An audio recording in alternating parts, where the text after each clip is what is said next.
So my history with this show is, at this point, an old story, but I'm gonna tell it again. Oh my god, hey, Hadestown!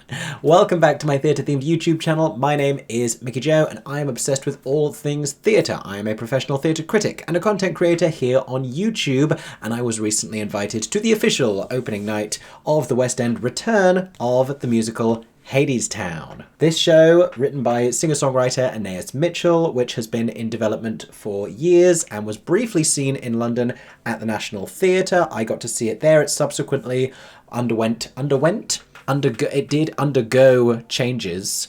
It had undergone change, so I guess it underwent them. That's a word I don't think I've ever said before. Changes happened as the show crossed the Atlantic and made its way to the Walter Kerr Theatre on Broadway, where it is still running, having won the Tony Award for Best New Musical in 2019, I want to say. Hence why this West End transfer of the show feels like a new production, but is officially a return. Now, though the show at this point has a beloved fan base and has already won awards, it was not met with the most overwhelmingly positive reception that its fans may have expected when it opened at the Lyric Theatre a couple of weeks ago. In fact, the question of whether or not London's critics hated Hadestown is one that has already arisen on social media. I made a video rounding up a lot of the other reviews recently here on my channel. If you want, I discuss their thoughts as well as some of mine in that video, so you can go and check that one out as well. But today, I am going to be bringing you my up-to-date thoughts on this show, because I have been on a journey with Hadestown. At this point, I will have seen the show 4 times,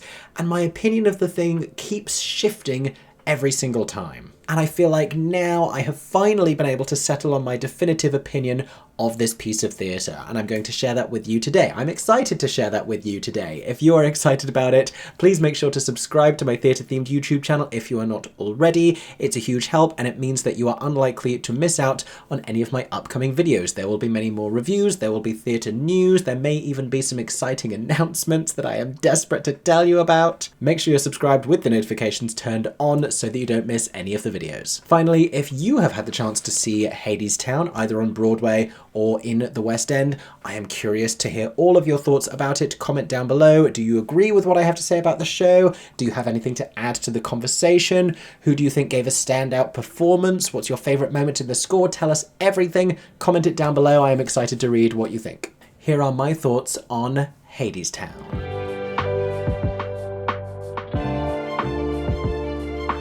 So, for those of you who don't know, let's talk a little bit about the synopsis and the history of Hadestown. So, like I said, this was written by singer-songwriter Anais Mitchell, written by her entirely, that is to say, script, book, music, lyrics, and as such, the whole show has this very cohesive but very unique and specific voice. It tells principally the story of Orpheus and Eurydice and the ancient Greek myth, this tragic ancient Greek myth about their doomed love. Do I need to say spoiler alert if it's literally centuries old? But not unlike Stephen Sondheim's Into the Woods, which famously brought together different fairy tales, Aeneas has sewn in the adjacent and related stories of Hades and Persephone and their equally sort of tragic love, also bringing in other characters like Hermes, like the Fates, a brief reference to a muse. They're the ones from Hercules who are all like bam, bam, ba, ba, bam, the ones who appear in the plates and whatnot. But rather than telling this story in a way that looks, feels, and sounds like ancient Greece,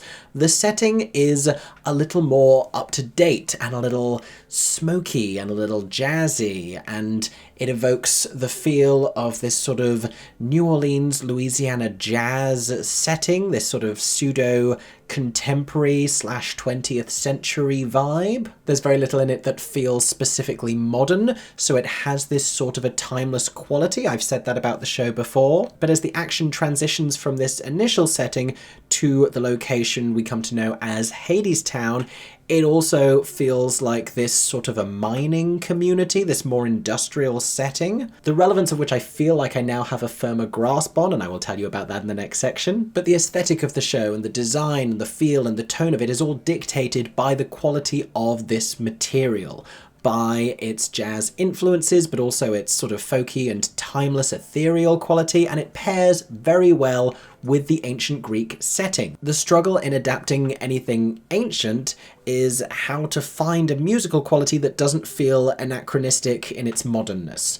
And that is something that Hadestown nails. Because what are these Greek myths and tragedies if not fantastic stories? And using these ballads, using this sort of folk sound, that is also storytelling. It has the same thematic richness, it has the same appropriate poetry that gives this music and this story kinship. It's also one of the reasons why I think audiences relate to it so much. Now, I mentioned that I would tell you a little bit of the story of my journey with this show, which is I went to see it at the National Theatre, and I've said on here various times, I did not warm to the show. I respected it and appreciated it the way you might a piece of art in a museum. And I looked at it and I appreciated the quality and the craftsmanship, and I thought an enormity of talent and prowess has gone into putting that together. It just didn't make me feel anything. However, between a change in venue, between the giant and sort of unwelcoming Olivier Auditorium at the National Theatre to the Walter Kerr on Broadway, and the honing of the material, the changing of Orpheus's character,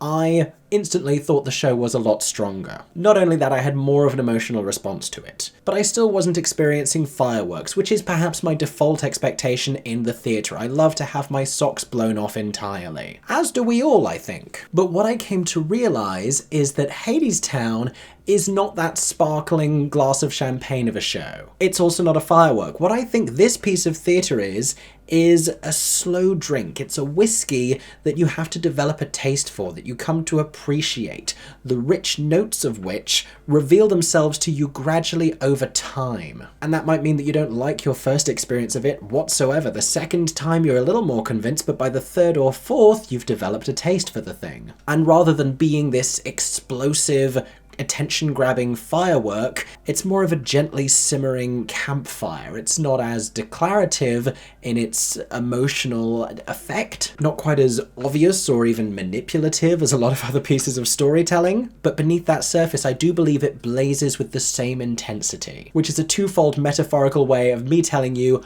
I think I finally get this show completely. Here are my new thoughts.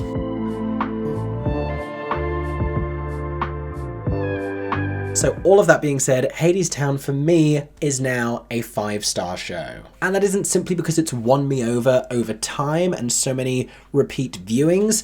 It's because I think principally the lyrics in that first act are so dense with metaphorical value and meaning and so rich. Every single word spoken is important and means something, but can very easily be misinterpreted as just colouring this very dense atmosphere that is being curated. But the references to the weather and the temperature are not only important to the narrative because they provide context for what we come to learn about the changes in Hades and Persephone's relationship and how that has affected the climate, but also there is an added layer of resonance with today's society. It took me until the 4th visit to this show to really appreciate how many times it invokes the idea of climate change, and that being just one of the ways that Hadestown speaks to the world that we currently live in. I went to see this show in London and in New York and thought both times it's a beautiful, solid piece of storytelling that I came to appreciate more, but I didn't necessarily think it was hugely pertinent to our society beyond some accidental political parallels. But what it's saying about capitalism, what it's saying about environmentalism, what it is saying about politics and ego and identity and power within politics, what it's saying about the disenfranchised and the working class and poverty and the marginalized, it's all hugely relevant to the world that we're living in right now. And the entire ethos of the thing finally unveiled itself to me. Perhaps I'm stupid for not getting this earlier. It's entirely possible. But the whole idea of telling this story, this in many ways heartbreaking and depressing, sad story that you long to have a happier conclusion that doesn't come, again, spoiler alert for the centuries-old story, the idea of telling that repeatedly in spite of the knowledge that it is going to break your heart is a beautiful metaphor for learning how to live in a truly tragic world, a world in which we are constantly bombarded with horrifying, heartbreaking news. The cyclical nature of reliving the sorrowful story that is Hadestown is in many ways akin to waking up every day in a world that we are slowly destroying, knowingly destroying. And it's on that level that I come to perceive this show as a masterpiece. Oh my god, hey, so I am literally editing this video right now, and there's one more thing I have to add in here because I kind of neglected to make the point which was the culmination of what I was talking about here, which is why it's so brilliant that Hadestown does speak to our contemporary society and talk about climate change and politics and everything else. And that's because it relates to the meaning behind Greek mythology itself. Greek myths and all of these stories existed to offer explanation as to explain different phenomena and events, like why do the seasons change. They were explaining things that science of the time had yet to offer a reasonable explanation for. What keeps the sky from falling down, those sorts of things. And to use the same stories and the same characters and to make it instead about climate change, rather than Hades and Persephone's love explaining why the seasons change, make it the souring of their love that explains what's happened and what's gone wrong with the world. That's brilliant. That is so, so brilliant, and that's why I like it. There you go, that's the point. Hadestown does the same thing in its storytelling that Greek mythology does inherently, and that's another part of the brilliance of it. It also, and I promise I'm nearly done, but I said this in my last review and I want to say it again, offers the audience emotional catharsis that feels quite therapeutic. It doesn't give you a satisfying happy ending, it gives you a painfully real one. And I think that's a lot of what keeps people going back to this show and explains a lot of the devoted fan base that it has. I'm back to my main review now. And there are details within that we can talk about as well. Even the name Hadestown, and that being the characterization of this hellish realm, sort of, invokes like communist ideas and the renaming of St. Petersburg to Leningrad and Stalingrad. The idea of an autocratic dictator naming this city after themselves. But then exploring this idea of that actually representing the underworld on some metaphorical level, the show can also be perceived and considered about an allegory of how to experience and combat and eventually process grief. Orpheus walking this impossibly arduous road into the underworld, trying to save Eurydice from herself, from her own depression perhaps, from her own feelings that life is too difficult to withstand the way that it currently is. Ultimately, him being unable to physically drag her out of that, despite how much he wants to. I mean, come on now.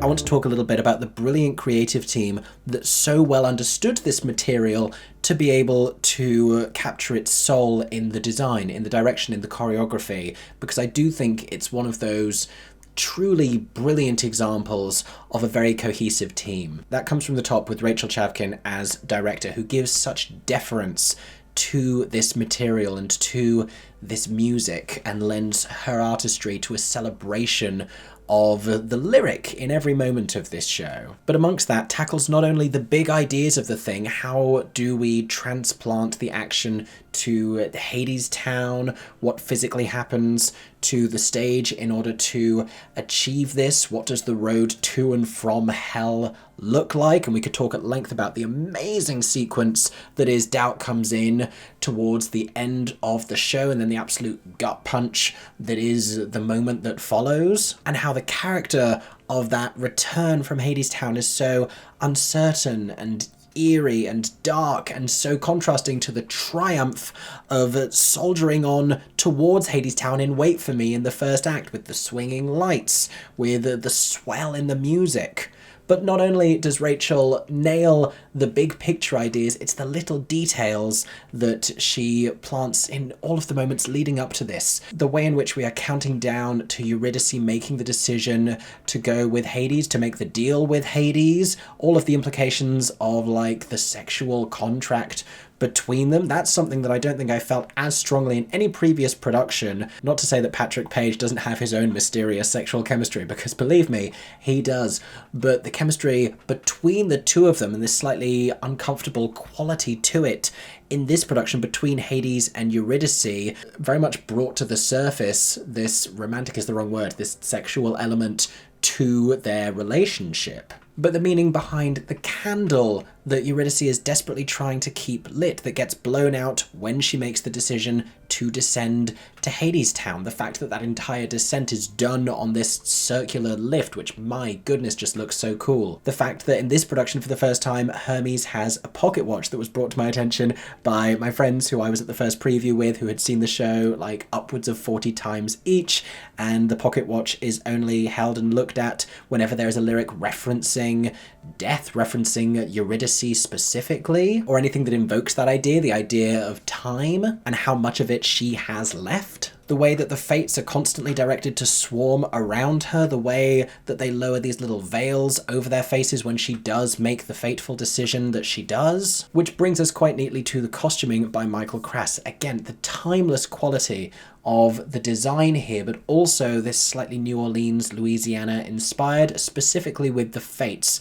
Those are the outfits I find some of the most interesting. But the detail in Hades and this sort of brick pattern tattoo he has on his arm, and the choice not to go the very obvious route of not just having him in blacks and greys, the fact that he has occasional flashes of different colour, the fact that he retains a little of his own romance, a little of his own passion, which presents itself very meaningfully in the second act. The entire design of Persephone is just gorgeous, with the pieces in her hair and then the swap of that dress being the striking green to being black in the second act, and the way that that utterly shifts how we regard her character and how we experience her. There's so much meaning in all of the aesthetic choices here. The silver suit that Hermes is wearing. I love that Mel La Barrie is wearing a variation on the Andre de Shields Hermes costume and not the Lilius White Hermes costume, because I do think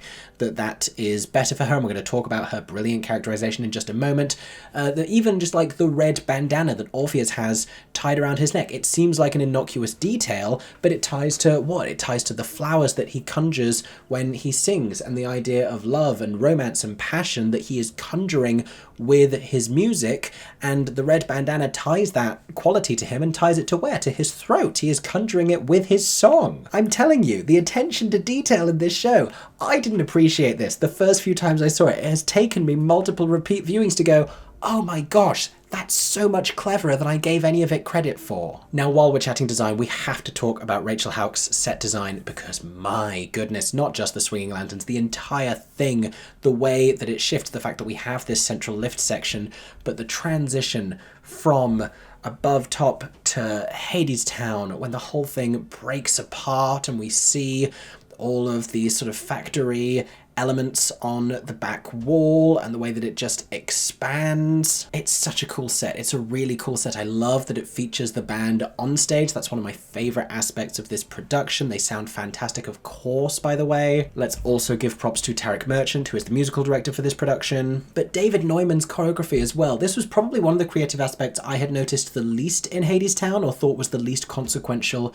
to the show, but something that again has been emerging to me over my last few visits is the difference between the movement, again, as we are shifting between up on top and then down in Hadestown, but also through the different seasons. The difference between living it up on top and then the workers' chant in Hadestown, the difference in the quality of the movement and the freedom versus the constriction, and what it tells us about this ensemble, the fact that they have individualistic flair and quality when they're people who still retain their identities, but then when we go to Hadestown and we're meeting these workers who have sold their souls, they are just a faceless crowd until they begin to be inspired by Orpheus and his music. And then the way that movement is used as a storytelling language in Wait For Me is part of what makes that number so brilliant. It's wonderful work. But if you've seen Hadestown before, there's every chance that you know all of this already, and what you might be more intrigued to hear about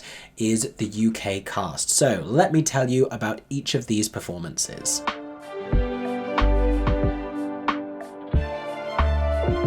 Now we're going to begin, as the show does, with Melanie La Barrie as Hermes. I love that Mel has been cast in this role. If you don't know, it was originally Broadway legend Andre de Shields who played Hermes, and when he was recast on Broadway, another Broadway legend was brought in to take over the role, which was Lillias White, evidencing that the role could be played by performers of any gender. I love that Mel La Barrie has got to play the role in the West End and open this new production with a female Hermes, but in the script, as of the last time I saw it, they still don't make direct reference to Hermes' gender. Rather than saying Mr. Hermes or Mrs. Hermes, they remove the gendered references to Hermes in the show, and Hermes is simply a presence. And what is fantastic about Melanie La Barrie's performance here is that she manages to capture, I think, the best of Andre and Lillias, both of whom I saw, because she has this stately power and presence. She is so commanding. She is such an engaging,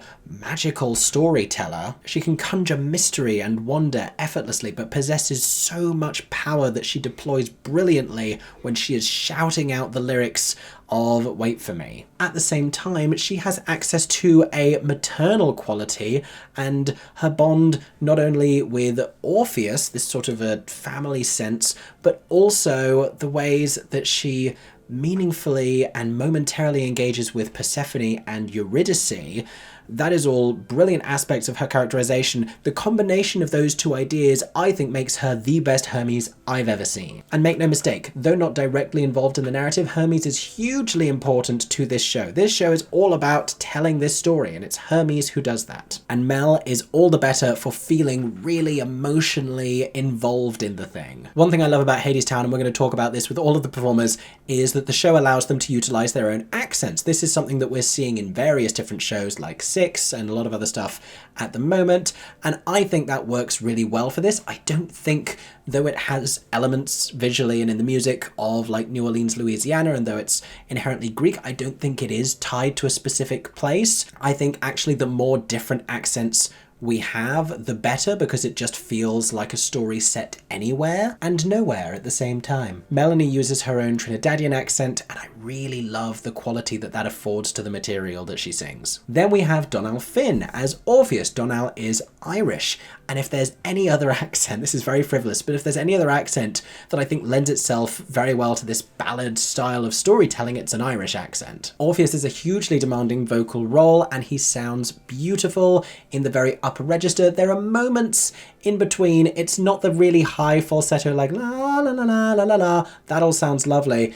It's the Hades was king, da da da da da. That's the old epic. I didn't even get the lyrics right on that. What's the new one that he sings that I don't like as much? Is it the king of shadows, king of rains, Hades was king of the underworld? That whole bit. That is where the vocal just occasionally feels what you would call off the voice, just a little bit, like it doesn't feel fully engaged, but I will say between first preview and press night, his voice had already got a lot stronger in the role. It's one of those where you have to work that kind of material into your voice over time because it's so high. And where there is a little bit of grit in the vocal and a little bit of passion in it, something like his performance of If It's True in the second act, my God, far and away his strongest moment in the show. The amount of feeling that he pours into that as he is wrestling with this material. It has a grief-stricken quality to it, and it's so good.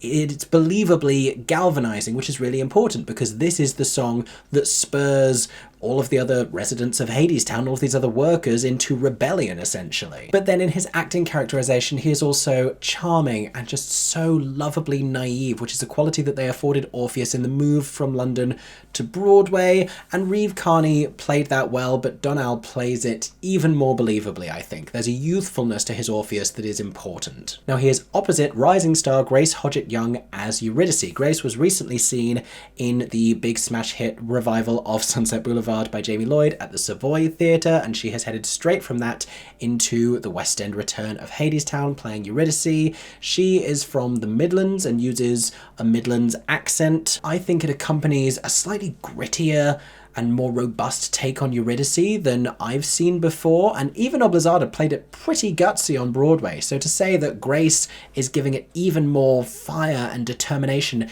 and resentment, that's the quality that jumps out at me the most in her first act portrayal, is the resentment when she is singing Any Way the Wind Blows. And she's sarcastic and sassy and indifferent when Orpheus is trying to court her, and it's a beautiful contrast to his earnest romantic quality. He is endlessly optimistic and she has all but given up hope. We also didn't really get to hear her fully belting in Sunset Boulevard, and she has a brilliant voice and a strength and a power to it that is going to keep her very busy in the industry. I say that literally. She's doing 6 months in this show and then she is heading to Broadway to go and reprise her role as Betty in Sunset Boulevard. Now, like I told you before, there is another couple depicted in this show, that is Hades and Persephone. We're going to talk about him first. That is Zachary James.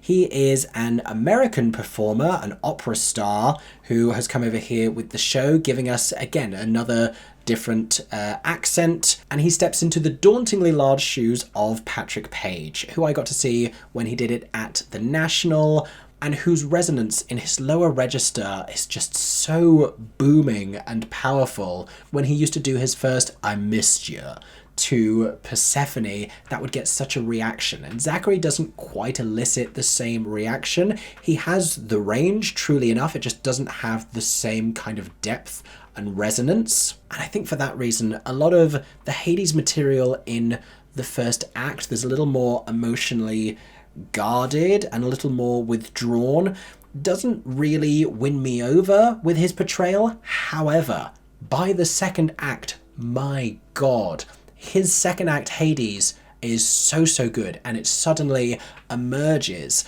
and by feeling a little younger than Patrick Page's and a little more like red-blooded, the way that he faces off against Orpheus and the way that he's snarky and sarcastic and the way he laughs off saying, oh, the song's about me, when Orpheus begins to sing it, and then how taken aback he is by his own reaction to the music, by the melody that he wasn't expecting to hear, and then his utter melting into his emotional response to Persephone, and then the dance that the two of them have. It makes it the defining moment of the show for me. It's beautiful. It's absolutely beautiful the way it unfolds. The other half of that, of course, is Gloria Onitiri as Persephone. Now, Gloria is a little bit of a ringer here because she is returning to the role technically. She was in the company at the National Theatre a few years ago where she understudied Amber Gray as Persephone, and she is now playing the role in a principal capacity on the show's West End return, which goes some of the way towards explaining why her performance is so fleshed out, so nuanced, and so great. With Zachary's performance, we see a Hades who is effectively masking his own pain and heartbreak, and she is doing the same thing, but we glimpse it through her singing Our Lady of the Underground when she pauses, looks out to an audience member and says, when was the last time that you saw the sky? And her voice catches slightly in the line that follows. It's quite devastating, and then it's her reaction to Orpheus's arrival and her trying to reason with Hades, and even in the moments after they come back together when she asks him what he's going to do and he expresses that he doesn't know, the way that she immediately steps back from him with this sort of shock and disgust, very powerfully played. But as a Persephone who is drowning her loveless sorrow with wine, she is also has this very spicy and vivacious quality that we get to enjoy a lot. Finally, I must mention the Fates, who are played by Ali Daniel, Madeline Charlemagne, and Bella Brown, who sound fantastic. The close harmony that they achieve, but also the proximity of their characterizations, the opportunities that they find to inject character into each of their moments. They are sassy and snarky and haunting and malevolent. Madeline, I think, is the most snide. Bella gives you a lovely sort of an arched eyebrow and a beautiful vocal, and Ali comes across the most in terms of personality and character. She has some really scene-stealing interactions with some of the other principal players. But it's one of those hugely talented ensembles where various different people understudy various different roles, and it's one of those productions where people get to bring so much of their own interpretation of a character to a role. Needless to say, I am very excited and will be watching very carefully whenever different understudies get to go on for the principals. This has already started happening, and I will be revisiting the show to go and see various different configurations of this cast, and I encourage you to do the same. But after many, many thoughts, I think those are all of my thoughts about Hadestown's West End return. I have just fallen in love with this show way harder than I expected to, and I hope that I have been able to share a little insight as to why with you in today's video. I know it was a long time coming. I hope it was worth the wait. For now, I am very intrigued to hear what you think about Hadestown. Comment with all of your thoughts and feelings about the show, about this particular production and this cast at the Lyric Theatre in the comments section down below. For now, I hope that you enjoyed. If you did, make sure to subscribe to my theatre-themed YouTube channel for many more reviews coming very soon. I hope that everyone is staying safe and that you have a stagey day. For 10 more seconds, I'm Mickey Joe Theatre. Oh my god, hey, thanks for watching, have a stagey day. Subscribe!